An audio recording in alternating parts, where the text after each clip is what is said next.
welcome back to another video. Today I'll be showing you how I made this leopard gecko. It is, as always, a rubber figure of a real-life leopard gecko, and I used obviously a lot of real-life pictures to design it. I wanted to make it as realistic as possible, and it does have a wire armature under there, so it is able to be posed, though not too much. It's a more simplistic wire armature.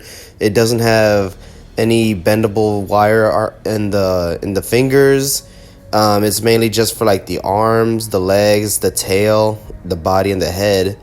And it's detailed. I feel pretty happy with the detailing. I think it came out pretty realistically. I actually took it to a convention not that long ago, and funny enough, I was getting some people saying that that they thought it was a real thing until they looked up close and saw all the little imperfections and whatnot. So it's pretty cool. And yeah, I just wanted to try and make this to kind of get away from doing something just more fantastical stuff, doing something a little more realistic based in real life. And yeah, I hope you enjoy it, and yeah, let's go through the video. As always, I start off with a wire armature just so that I can have an idea of where the arms and legs and the rest of the body is supposed to be positioned, as well as, since I'm using the armature for later on, I can just take the clay off after I mold it and place it back into the mold to put the rubber on top of it so it can be posable. And then I use epoxy sculpt to keep everything in place, and once that's done, I begin sculpting with clay. And right now I'm just blocking the shape of the design, making sure the proportions are I want it to be, putting clay on where I need it to be, taking clay off where I don't want it to be, and just going from there. Next, I focused on details. Specifically, I focused on the tail because that is the most recognizable part of a leopard gecko. I wanted to make sure I nailed that sort of detail down. Then moving on to the other details.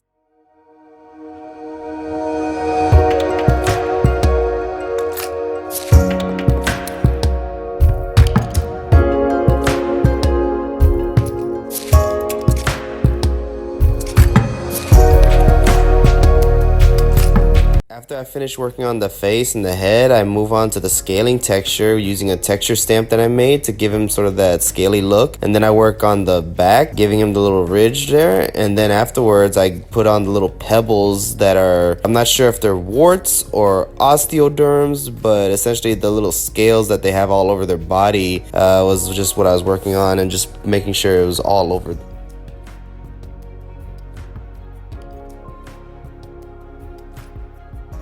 Once I'm finished with the sculpting process, I then use silicone caulk from Home Depot or Lowe's to wrap around a decent layer around the entire sculpture, making a mold of it. And then once I'm done with the silicone, I then move on to the plaster, where I cut out sheets of burlap and I dip them in the plaster and put them on top of the silicone mold as a mother mold.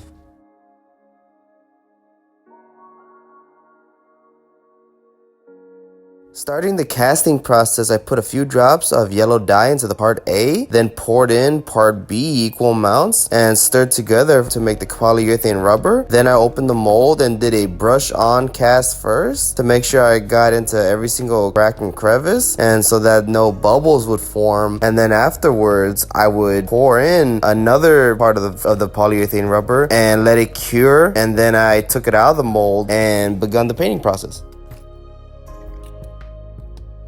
So I paint a pink wash on the underbelly as well as over the tail and the underparts of the arms, and then use a white paint to dry brush the white on top to give it a sort of transparency, fleshy color that is on at least some morphs of leopard geckos, specifically the yellow leopard geckos, the yellow and orange leopard geckos you see in pet stores. And then I use a burnt umber with some black wash to bring out the spots and give it that sort of leopard look that obviously the lizard is named after. And in between every coat of paint, I use Plastidip, which is a rubber paint, rubber sealer or something like that you can find from Home Depot, Lowe's, anywhere that sells paints. And I use it for every coat of paint to seal it.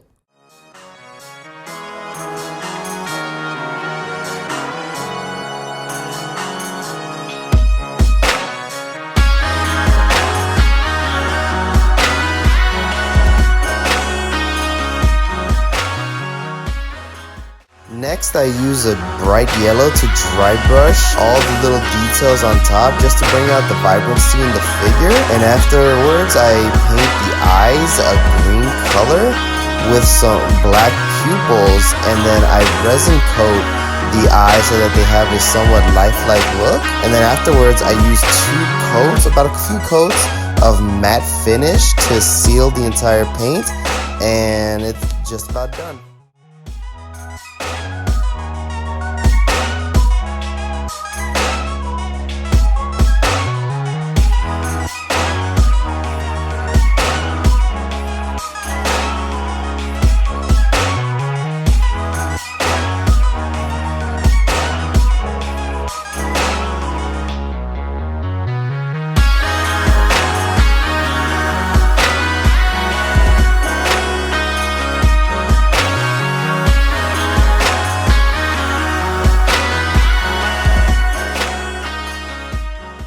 And that about wraps up this video. This is a more simplistic project. I hope y'all didn't mind, but I just wanted to create something a little fast. And I might do something similar for the next few videos just so I can be a little more consistent. We'll see though. Either way, I appreciate y'all for watching. If you want to check out more of my artworks, there's my Instagram page now titled geo_sculpts. That's where I have all my other projects and sculptures that you can check out. And again, thank y'all for watching the video. Y'all have a great day.